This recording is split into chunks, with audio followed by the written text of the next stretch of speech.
And welcome into the Paul Farrington Show. March Madness officially begins, Jack. I know that they're the playing games, but I never really counted that as the start of the tournament. I've always thought it was. I totally disagree with that. I think that's the worst take ever. I think, once you're on the bracket on Selection Sunday, it's a tournament game. Oh, so you count the first day of the play-ins. I count Pitt winning an NCAA tournament game. Oh, that sounds FDU about right. winning an NCAA tournament game. All right. I totally count it, 100%. They're in the bracket. They're in the bracket. Thursday, to me, this is the start of the tournament. I love the play-ins. I don't mind watching more March Madness, but this is when it all starts. This is when the fun begins, in my opinion. We'll have a lot of games. Next week, we're going to try and hopefully be joined by Kevin Walsh from Sports Grid, your good friend. Big Notre Dame supporter, right? Big Notre Dame guy, yep. Big Notre Dame guy. So that'll be... I mean, how can that not be a great guest? He'll be on. We'll talk about first round, second round of the tournament, how things are going there. Here's some preseason college football odds. Preseason college football odds. You never know. There's a game, or maybe two games, that I know that I like, and I'm pretty sure that you like as well. Oh, yeah. We can reveal those next Monday. But big news from the NFL yesterday. Aaron Rodgers goes on the Pat McAfee Show, and he makes it clear as day that he wants to be a New York Jet. I don't know how Andrew was not. He did not seem thrilled by it. Well, I have a funny story to tell. Yeah. And I don't know if it's funny could be the wrong word, but Andrew's a Mets fan and he's a Jets fan. And Andrew was saying that how until the deal is secure, 100% set in stone, he's not a believer. Because he likes teams full of bad luck, heartbreak. Yeah. And the Jets are one of those teams. That's all he knows. Now, yesterday, and prayers up for the best closer in baseball, we were watching the World Baseball Classic. Mm-hmm. And Andrew's a big Mets fan. And Edwin Diaz closes out the game for Puerto Rico to send Puerto Rico to the quarterfinals. And he gets hurt celebrating in the dog pile. Yes, yeah. So then Andrew's like, after this, there's no chance the Jets land Aaron Rodgers. Look, it's going to happen. It's going to happen. It seems it's going to happen. Unbelievably unlikely that it would not happen at this point. So I think every Jets fan, it was the best day to be a Jets fan in years. Probably since the Super Bowl that they won. This is the best chance that they've had in a long, long time going into a season. I know that they had the Mark Sanchez years where they went back-to-back AFC championship games, but the expectations, they're not going to be as high as they are for this season. I don't know my Jets history too well, but I believe when Vinny Testaverde was a quarterback back in the late 90s or early 2000s, they had a season where they came in and were Super Bowl contenders before he got hurt in the opening game, which is also what Andrew thinks will happen to Rodgers. 4-0, broken leg. That's been his prediction. But Rodgers right now, he went on McAfee and he said he was 90% ready to retire going into the darkness retreat when he went into a dark room for 4 days straight, wandering around, bumping into things. And when he came out, he was ready to play again, and he was ready. Yeah, well, he might have wanted to go to the Packers, but he made it very clear that the Packers did not want him. I think he's ready to move on, but in his interview, he made it very clear. Green Bay made it clear to me that they did not want me back. They were ready to move on. And maybe that gave him a little extra juice, and now he wants to be a Jet and come back and prove some people wrong. He said that's not the case, but it seemed like that. I think when he says that he's 90% set on retiring before entering the pit of darkness or the darkness retreat, the abyss, whatever you want to say, it's kind of hinting to Green Bay that he does not want to play football for you anymore. And if he's going to play either for you or retire, he's going to retire. I think he wants to play football, just not up in Green Bay, Wisconsin. So you think he was anymore. ready to move on from Green Bay? From Green Bay. I think he wants to play football, as he's made that pretty clear now, but not for the Green Bay Packers. But do you think he feels spurned by the Packers? Because in the interview, he's saying they were ready to move on from me. He didn't say throughout it was a mutual, let's move on. He said Green Bay made it clear in many different ways that they were ready to go with Jordan Love. And he said how much he likes Jordan. He's a nice guy and a good football player. He'll be a good QB1, I saw, yeah. But to me, I got the vibe that he's more pissed off than he led people to believe yesterday. I do think it's a mutual thing as well. I do agree that if your team that you've been a part of for a long time, he feels like is slighting him, then he's going to want no part of it. Did you hear what he was saying? He said, I probably am the best player in franchise history. He said it's up there with me, Bart, and Brett. I've been there the longest of anyone, and I have no problem that they want to move on, but that's where I get the feeling that he feels a little bit slighted, and that's exciting. Why wouldn't he? That excites me as a Jets fan. 100%. If I love the Jets, and I'm hearing Aaron Rodgers say this, remember last time he felt slighted when they took Jordan Love in the first round? comes out and wins MVP, one of the best seasons of his career. MVP seasons. Yeah. I think that he's going to go to New York, and that team around him on defense and on offense. This Jets team isn't just a one-side talent.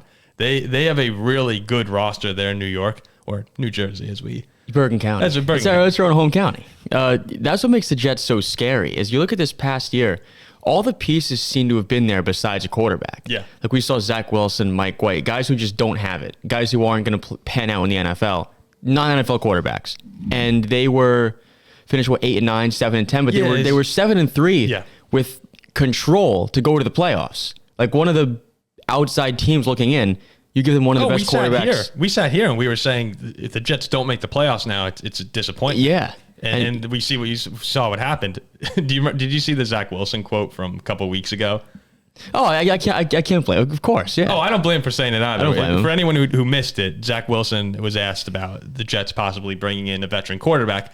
I don't know if he thought it was Aaron Rodgers that he was talking about. I think he just meant anybody. But he said, "I'm going to make their life hell in practice every day for any quarterback that comes in to compete with me." That'd be funny if they brought in Rodgers. Wilson wins a starting job. Hey, you got to remember last season, or I believe it was maybe his rookie season when Wilson was playing. Was it last year when they played the Packers in preseason? I think it was the Packers regular season last year. Yeah. Well, anyway, a lot of comparisons are made between Zach Wilson and Aaron Rodgers and their style of play, how they're able to get out, make any throw on the run. This could be an interesting case. I don't think Zach Wilson ever starts again for the Jets and has the job going into the season. I agree. But if there was anyone that you could bring in for him to learn from a little bit, we know that Aaron Rodgers is not going to be intimidated by Zach Wilson to any degree. So maybe he takes on a little bit more of that mentor role now that he's probably going to have 1 or 2 more years left. And this is a guy who I believe they get along pretty well as well. So maybe Zach Wilson could pick up a few tips and tricks here or there. I doubt it, but if we're just going to have fun speculating about Rodgers, it could be an interesting friendship. I mean, I don't think that it can hurt you in any way as a quarterback, especially a kid, young kid, still our age, having one of the best quarterbacks to ever play on your sideline with you practicing every single day. As long as he doesn't hate you. Right. Yes. Which I don't think Rodgers will. You got to be on his good side. Yeah. So where do we think Aaron will rank then among the AFC quarterbacks going into next season? I think when you get good Aaron Rodgers, he's the second best quarterback in that conference. I really do think if he plays up to his ability, he's better than Burrow. He's better than Josh Allen. Rodgers at his very best, I'd probably put number 2. Currently, I'd probably rank him at 3 or 4 because we've seen the success that Allen and Burrow have had going to the playoffs year after year in the AFC. And I think for me, it's tough to put Rodgers on a new team, a team that has a history of failing and being terrible at number 2. I know. That's the thing with the Jets. So I'd probably rank, he probably is number 2 at his very best. I'd personally put him right now number 4. Yeah, I think he's going to come in and have an excellent season. I do also like in today's NFL the way that a lot of quarterbacks are able to use their legs, and Allen and Burrow can do that a little bit better than Rodgers can.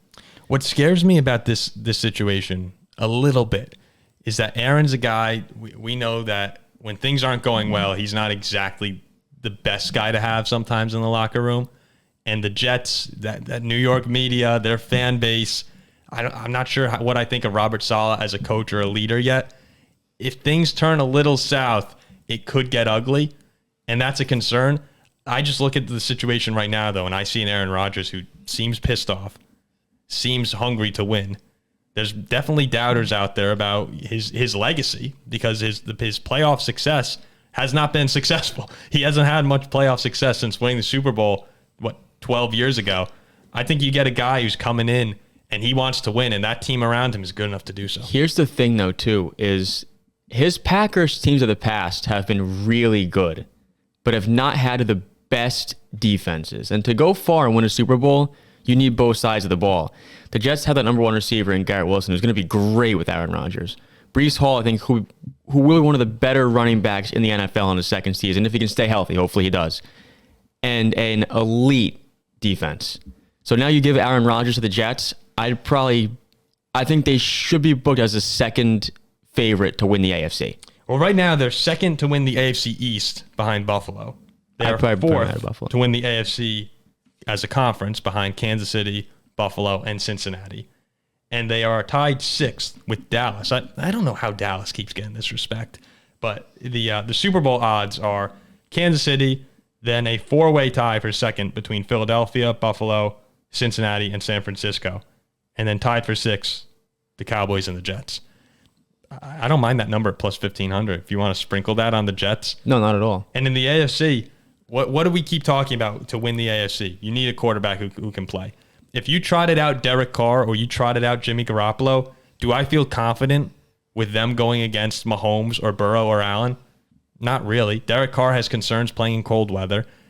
It's just a fact with him at this point. It seems silly. We see him every year play against Mahomes. So yeah, it's silly to say that Derek Carr can't play in the cold. It feels that way, but his numbers aren't that good. Aaron Rodgers is someone played in Green Bay. He can go into any environment and win games. And if I'm a Jets fan, I feel confident matching him up with anyone, including Mahomes. It is to go back on my statement before about the second best odds. I'd probably put him at third because Joe Burrow and the Bengals, a team who has gone into both Buffalo and Kansas City in the playoffs and have won. Yeah. And Rodgers has yet to show he can do that with the Jets. So I think it's tough just on that standpoint alone to put him ahead of Burrow and the Bengals. AFC East favorites, though, for you. I'd probably say ahead of the Bills, yeah. Buffalo, because Buffalo still hasn't proven enough for me. No, same. The Bengals should have won that game. Bengals should be more than Buffalo. They should have won that game at Kansas City a couple of years ago. The 13-second game, Buffalo should have won that, and I think they win the Super Bowl if they win that game. I mean, look at last year, too. The Jets beat the Bills in one game, then go on the road with Mike White, and it's not a blowout. No. This Jets team, if you had Aaron Rodgers on this Jets team last year, they're better than Buffalo. They very well could win the division. Yeah. I think they do. But it's going to be a lot of fun, though. I'd probably book them behind, right now, the Chiefs and Cincinnati in the AFC. One thing that I did enjoy listening to in the interview yesterday was when McAfee was asking Rodgers about the demands list, and Aaron was refuting it, saying, of course, it's ridiculous to say that I would hand the Jets front office a sheet of paper and say, I need these guys or I'm not coming, which I agree with them. I'm sure that they said, what are some guys that you enjoy playing with, good locker room guys? He said, Lazard, Cobb, ran down his list, which seems very reasonable to ask your starting quarterback, is there anyone that you'd want to bring along with you? Especially if it's Rodgers, too. As opposed to demands, I think it's just like, throwing out guys that he might want to play with.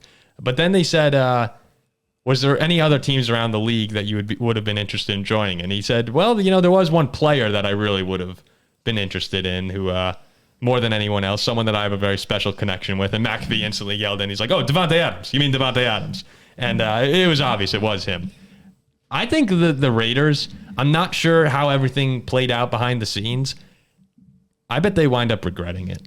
Jimmy Garoppolo now in Vegas, he's fine. He's a stopgap. But if Aaron Rodgers wanted, and it seemed like Rodgers was interested in reconnecting just from what he was saying there, if you had Aaron Rodgers interested, I think they wind up regretting that. It was a little weird to me from a Vegas standpoint because this is a team who their defense allows like 40 points a game. Like it's not getting any better. And now on the offensive side, in my opinion, you regress a little bit from Derek Carr to Jimmy G. Like you didn't really get any better. You didn't. Like the linebacker that you wanted to sign for a long time, you ended up getting Robert Spillane, who was the Steelers' backup linebacker. They didn't do much except downgrade a quarterback a little bit. I think Carr's better than Jimmy G. Yeah, I do. Or at least there's no well. difference. I think so as well. I'm not a big fan of Josh McDaniels. Between the two teams, between the Raiders and the Jets. He had a good run game. The Jets have a much better roster than Las Vegas. Yeah. Much better. If you want to go win somewhere, the Jets are the place to be. In Vegas, they also just lost Darren Waller too, so another target gone. But I like where we're sitting. If I'm a New York Jets fan. Definitely. And Andrew, I think, is crazy to not be through the roof excited. Of course, things could happen. You never know. And he's just waiting for that. With the history of the Jets, something could go wrong. But when you have Aaron Rodgers come on one of the biggest sports shows in the country, and he says, I want to be a New York Jet, I mean, there it is right there. And if he wins the Super Bowl as a Jet, he's the best to ever play the game at the quarterback position. I'm expecting an MVP caliber season from him. Yep. Me too. I think he's going to be fantastic. I think they win the division. I think they're probably the number 2 or 3 seed in the playoffs. And at that point, they can go the whole way. A good Aaron Rodgers is as good as anyone in the NFL. We're really writing off too a Tagovailoa and the Dolphins defense, aren't we? Really, You know, we're just writing them off like that. Jalen Ramsey comes to the team.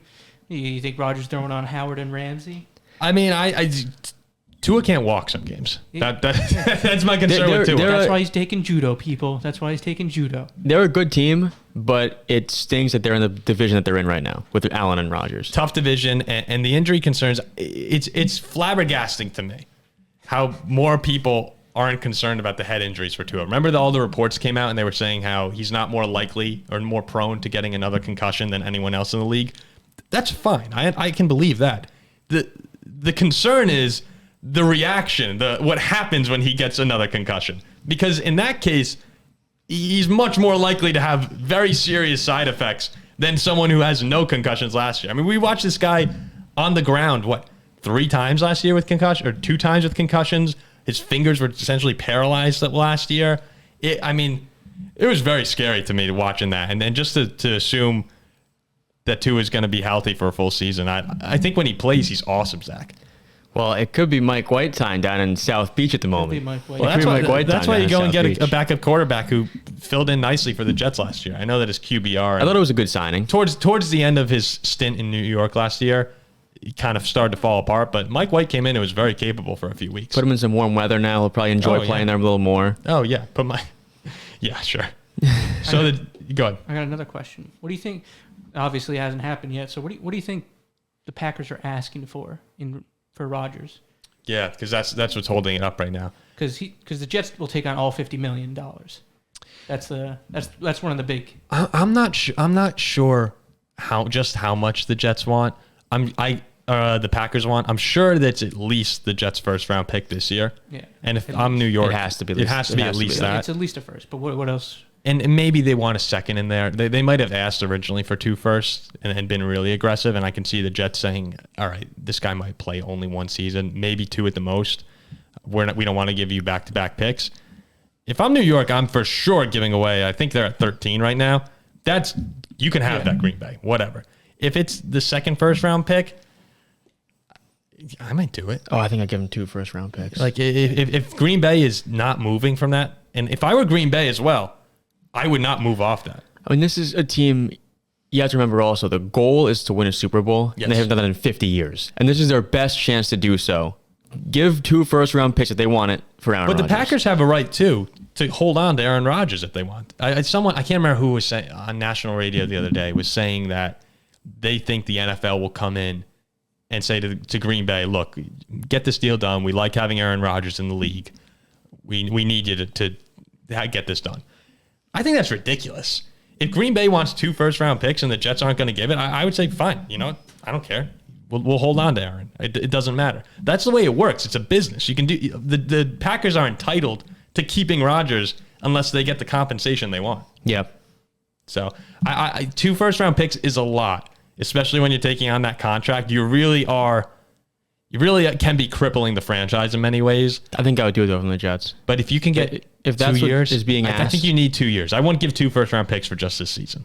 But if you could get 2 years out of Rodgers, I'd probably do it. I could see them getting it to like a first and a second, though. Well, let's say like the Jets' current first-round picks, I don't really think they need much else. I think you can afford to give up 2 first-round picks. No, the missing piece is quarterback. That's what I'm saying. Yeah. Like, I don't think they need much else around them, receiver, running back, defense. They have all that. Do they need a little bit of I think they need a little bit of O-line help, You can find an O-lineman. You can get an O-lineman. In the maybe 3rd round. Like, you can afford to trade. I know that game in Minnesota. It's a bad game. It's a bad game. You can afford to trade some first-round picks. So first and second-round pick, you guys would do it? Yes. Yeah. First you can afford to do that. First round this year, maybe second round next year. Yeah. Fine. Like, I don't think a team like the Houston Texans, it's worth trading first-round picks for Rodgers. No. But for the Jets, it is. Yes. Would you trade the second overall pick for Rodgers? I don't think I would. From the Jets? So if you were the Texans. Oh, Texans? No, probably not. Or if you were, who else is up there? Like if you were the Seahawks or someone, would you trade 5 for Rodgers? Yes. Yeah? Yeah, I think he could win in Seattle. Let's pretend the Geno contract was never signed. More or less just because they're a little more complete team. Like the Jets are almost a complete team. I think the Jets are complete with Rodgers. Yeah, me too. Like that's what I'm saying. They're close to complete. Like Seattle's close. Houston has a long way to go. He'd have Metcalf and Lockett. And their O-line's not terrible. And Kenneth Walker. Yeah. That team. A team like Houston cannot win even with Aaron Rodgers. So it's not worth giving up a first round pick. Yeah, The Jets totally especially is. the second when you have the chance to get a CJ Stroud, Bryce Young, Yeah. or even Anthony Richardson. We'll see what happens. Or there. Will Levis. Or Will Levis. Yes. All right, we can wrap it up there. Quick show, real quick, Jack. Who's your final four? I have Texas, UCLA, Alabama, and Duke. And I have Texas cutting down the nets. Hook 'em horns, baby. Hook 'em horns. Over Bama? Over Bama in the championship, yes. Yeah, and I was talked into the squad ride too on Texas. I have Texas. Welcome aboard, your first year. Texas, UConn, Alabama, and Duke. Hook them together. Hook 'em With together. Texas baby. also beating 'em. Alabama. So you can tell on this show we tend to merge together towards the end. So We always squad ride. we always You squad always ride. squad You ride. always Die. squad. You ride. always squad. This is my right? first year on the squad ride though, so I think that might be the missing piece. That's You're in why for a fun That's ride. why we've been losing. I don't know. We're probably in for a Texas A&M Well, upset. don't say we if you've never been on the squad ride. Well, no, I'm we this year. Well, we this year. We- We haven't been we the last couple of years. No, but that's why I'm saying it now. We now. You We knew now. it. You were saying we before. Yeah. Well, you guys weren't have there been for upset the West before. Virginia Syracuse game. Yeah, True. it- That was brilliantly. us. That was us before. That was us Brilliantly. I before. think I may have won When a we bracket wa- then. when we watched Syracuse shoot 70% from three. Don't remind me. Yeah, Don't no, remind me. I Don't wasn't remind on me. that for good reason. But I think I might be the missing piece. I mean, see Colgate this- is the And best you know it's a shooting good. team in America. You know it's a good pick now because I'm on. Because if you guys had done Miami, I wouldn't be on. I do hear your dad's on it too. My dad's on it. Zach's uncles are on It's it. a large squad It's ride. a large big play. squad. It's a large squad ride, and some unintentional people, like people we didn't invite to be on the squad ride, are on the squad ride now. I mean, FanDuel's about to be pissed when we clean up. Oh, it's about to be one of the most devastating losses in the history of History sports. of the gambling. sportsbook, yeah. Yes. So if you're in the chat, comment little hook 'em horns. Hook 'em horns. If you want to hop on, we got Yeah, room. hop on for We the got room for squad about ride. 3 more. I Got room think, for I about think 3 that more. after this casualty that we're going to deliver to FanDuel, we might have to look for a new hopeful sponsor. Yeah. We're gonna have to yeah. move on to DraftKings or After we Caesars or someone destroy like them that. Yeah, in April 5th. MGM. yeah. So we'll keep you updated on the Texas journey, and hopefully in Starts a couple tonight. weeks. Yeah, hopefully in a tonight. couple weeks we see them in the Final Four. Hopefully it doesn't end tonight. Hopefully it doesn't end tonight. All right, we will see you next Monday with Kevin Walsh. Talk a little bit about the tournament. We'll talk about Texas in the Sweet 16 with their match up against the Pitt Panthers. Xavier The Pitt Pitt- Panthers. yeah, The Pitt Pitt- Panthers. Gosh, that's a free ride to the Elite Eight right there. It would be. All right, we'll be back with Andrew, Ziggy, Kevin Walsh, everyone next week. Remember to like, comment, subscribe, and have a good one. Have a good weekend. Enjoy the games.